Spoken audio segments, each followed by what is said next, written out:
جو مفاتیح الجناح میں page number 107 پہ میرے خیال سے ہے، اگر کسی کو چاہیے تو مجھے آپ واٹس اپ کرو، میں دوں گا۔ یہ وہ عمل ہے بی بی چوتھے امام کا جو مفاتیح میں شیخ عباس قمی نے لکھا ہے، بہت ہی خاص عمل ہے، 100 مرتبہ پڑھنا ہے، 2 رکعت حاجت کی نماز ہے،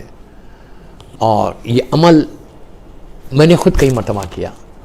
ایسا ہی عمل ہے کہ چوتھے امام کا اگر کوئی 2 رکعت نماز پڑھ کے حاجت کی چوتھے امام کی بارگاہ میں یہ عمل کرے، اس کی دعا فوراً قبول ہوتی ہے۔ اور اس امام کی زندگی کا ایک اور حصہ ہے کہ اخلاق امام کے، کہ یہ وہ امام ہے کہ اسی امام کا مشہور واقعہ نہیں پڑھ رہا میں صرف آپ کو بتا رہا کہ ایک ایسے ظالم کی مدد کی، ایسے ظالموں کی مدد کی۔ مروان کی فیملی کی بھی مدد کی تھی جب مسلم کا واقعہ ہوا تھا،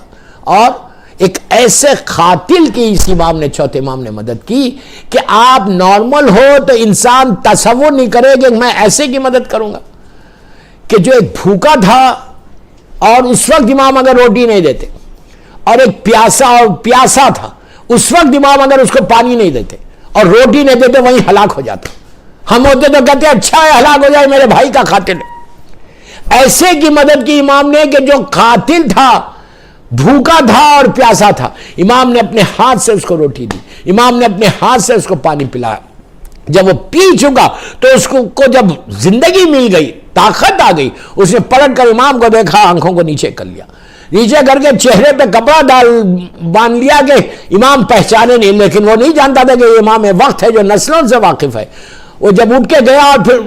شکریہ بول کے چلا گیا، امام نے کچھ نہیں کہا، اس کو زندگی دی۔ جب پھر تھوڑی دیر کے بعد واپس آ کے ایک جملہ بولتا ہے، امام کو چیلنج کرتا ہے وہ ظالم، کہتا ہے کہ اے عبد خدا، اللہ کے بندے، اگر تجھے یہ معلوم ہو جائے کہ میں کون ہوں تو کبھی میری مدد نہیں کرتا، تو کبھی مجھے زندگی نہیں دیتا، کبھی تو مجھے زندگی نہیں بچاتا میری، میں مر جاتا لیکن تم کبھی نہیں بچاتے۔ جب اس نے اس طرح کی ظالم نے بات کی تو امام نے پلٹ کے کہا، تو کیا سمجھتا ہے کہ کیا میں نہیں جانتا تو کون ہے؟ تو حسیم ابن نمیر وہ ظالم ہے جس نے میرے بھائی علی اکبر کو شہید کیا، لیکن اس وقت ہم تیرے مہمان تھے، آج تو ہمارا مہمان تھا، وہ تیرا کردار تھا، یہ ہمارا کردار ہے۔ بس میں ایک ہی خواہش کر رہا میرے سننے والوں کو کہ مولا تم کو سلامت رکھے، مولا تمہارے رزق میں برکت دے، تم کسی غریب کو چوتھے امام کے نام پہ آج کھانا کھلا دو۔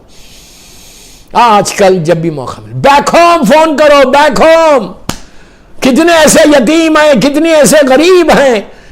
آپ کے دسترخوان آباد ہے، آپ کے ڈائننگ ٹیبلز پہ ہزاروں نعمتیں ہیں، کوئی ہے کہ جو ایک روٹی چوتھے امام کے نام پہ دے؟ میں پوچھ رہا ہوں، ہر چیز کو مانگتے ہو نا، جو تم کو صحت ملی آج ہم کو، وہ میرے چوتھے امام کے صدقے میں ملی۔ اتنا بڑا واسطہ ہے اللہ کی بارگاہ میں، کوئی بیمار کربلا کا واسطہ دے کر دعا کرے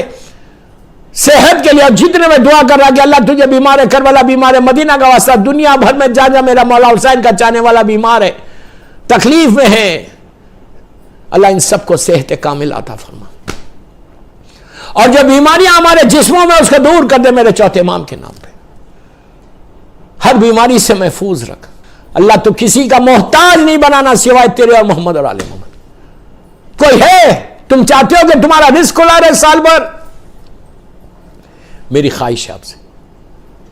میں ریکویسٹ کر رہا ہوں آپ سے کہ آج چوتھے امام نے ظالم قاتل کو کھانا کھلایا، کیا ہم کسی مومن کو نہیں کھلا سکتے؟ ایک روٹی، میں ایک روٹی مانگ رہا آپ سے، اپنے لیے نہیں مانگ رہا، ان یتیم بھوکوں کے لیے مانگ رہا، ان غریبوں کے لیے مانگ رہا کہ جن کے پاس کچھ نہیں تھا، جو آج بھوکے پریشان مولا کے چاہنے والے ہیں۔ یہ وہ امام ہے دوستو، یہ میرا چوتھا امام ہے کہ راتوں کی تاریکی میں غریب یتیم بیواؤں کے دروازوں پہ ان کے رزق رکھ کے چلا جاتا، لینے والوں کو پتہ نہیں چلتا، صبح اٹھتے تو دیکھتے ان کے دروازے پہ کھانا رکھا ہوا، ان کے دروازے پہ اناج رکھا ہوا، وہ دعا دیتے، امام کو جب دیتا تو لوگوں کو معلوم بھی نہیں ہوتا کہ کون دے کر گیا۔ یہ وہ امام ہے کہ جس کی نگاہوں کے سامنے کربلا میں پورا گھر بھوکا اور پیاسا شہید ہو گیا، جو 24 گھنٹے حسین کی عزاداری اور اللہ کی عبادت کرتا تھا۔ میری خواہش آپ سے جو بھی سن رہا اس وقت مجھے کہ کسی یتیم کو، غریب کو ایک وقت کا کھانا کھلا دو چوتھے امام کے نام پہ، اللہ تمہارے رزق میں برکت دے گا، اللہ تمہاری پریشانیوں کو دور کرے گا۔ ایک صلوات پڑھ لیں محمد و آل محمد پر۔